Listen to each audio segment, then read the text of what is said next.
વલસાડ જિલ્લાના ઉમરગામ તાલુકામાં એક જ દિવસમાં 2.5 ઇંચ જેટલો વરસાદ પડતા ડાંગરના સૂકા પાકને વ્યાપક નુકસાન થયું. દશેરા દિવાળી બાદ ડાંગરની કાપણી પૂરજોશમાં ચાલી રહી હતી, પરંતુ અચાનક આવેલા વરસાદને કારણે કાપેલો ડાંગર ભીનો થઈ જતા ગરીબ નાના ખેડૂતોના જીવન નિર્વાહ પર અસર પડી છે. આ અચાનક આવેલા ભારે વરસાદથી ડાંગરના પાકમાં રોગ જીવાત અને ફૂગની અસર થવાની શક્યતા પણ વ્યક્ત થઈ રહી છે.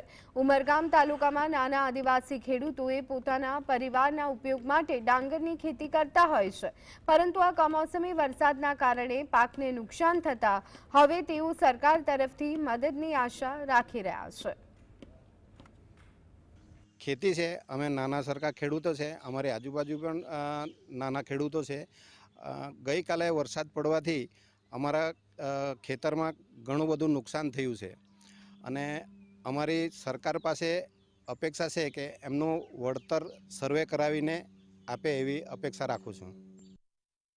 સરકાર પાસે અગાઉ પણ મેં રજૂઆત કરી છે. તેમાં અમારા જે 53 ગામ છે તેમાંથી 8 ગામો મંજૂર થઈ ગયેલા છે અને બાકીના જે ગામો રહ્યા છે એમાં પણ અમે આવતીકાલે અમે જરૂરથી સરકારને ફેક્સ કરી અને જાણ કરીશું અને એનો સહયોગ ચોક્કસ સરકાર આપશે.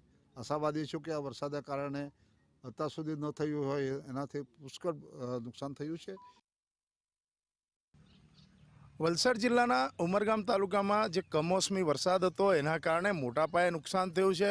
ઉમરગામ તાલુકો એક આદિવાસી વિસ્તાર છે ને અહીં જે છે તે નાના ખેડૂતો આવેલા છે. ડાંગરના પાકની જે છે તે કાપણી થઈ ચૂકી છે અને જે ડાંગરનું પાક હતું એ સમગ્ર પલળી ગયું છે.